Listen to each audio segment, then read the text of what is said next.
చేసి ఉండాలి. అది నా క్యారియర్ స్టార్ట్ అయింది Bhairava దీపంతోనే.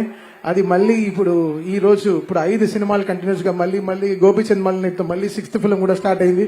So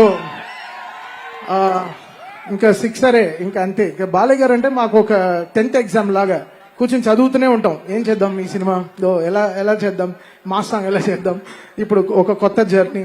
so really happy, fortunate in life. ఒక లైఫ్ కంప్లీట్ అవుతుందంటే that's because of working with Balayya garu. Really happy. And నిజంగా ఆల్వేస్ బాలయ్య గారు ఫ్యాన్స్ ని నా గుండెల్లో పెట్టుకుని చూసుకుంటా. డెఫినెట్ గా I make you all proud always. Because Balayya garu అనేది ఒక మంచి ఎమోషన్.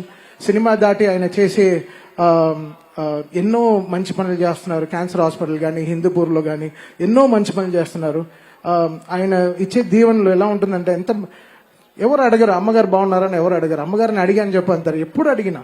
సో అది నాకు చాలా బ్లెస్సింగ్ గా ఉంటుంది. బట్ ఆయన బ్లెస్ చేసేవన్నీ. సో థ్యాంక్ యూ బాలయ్య గారు for giving me this.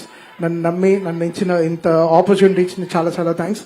December 5th మళ్ళీ చెప్తున్నా, మళ్ళీ కంప్లైంట్ చేయొద్దు. స్పీకర్లు పోయాయి, అది పోయాయి, ఫైర్ అయింది. ఇప్పుడు ఒక ఆలిగారు ఇంటర్వ్యూలో చెప్పాను, మీరు దేవుడికి అర్చన చేసినప్పుడు కొడతాం, తాళాలు కొడతాం, డ్రమ్ములు వేస్తాము, స్విచ్లు ఆన్ చేస్తాం, మొత్తం డ్రమ్ములు వస్తాయి, మైకులు ఇలా ఆఫ్ అయిపోతుంటాయి, అన్ని జరుగుతాయి.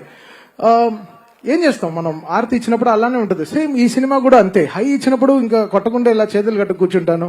సో ఎవరు కంప్లైంట్ చేయొద్దు. ముందరే అందరు థియేటర్స్ మీరు ముందరే మీ స్పీకర్లు సర్వీస్ చేసి పెట్టుకోండి.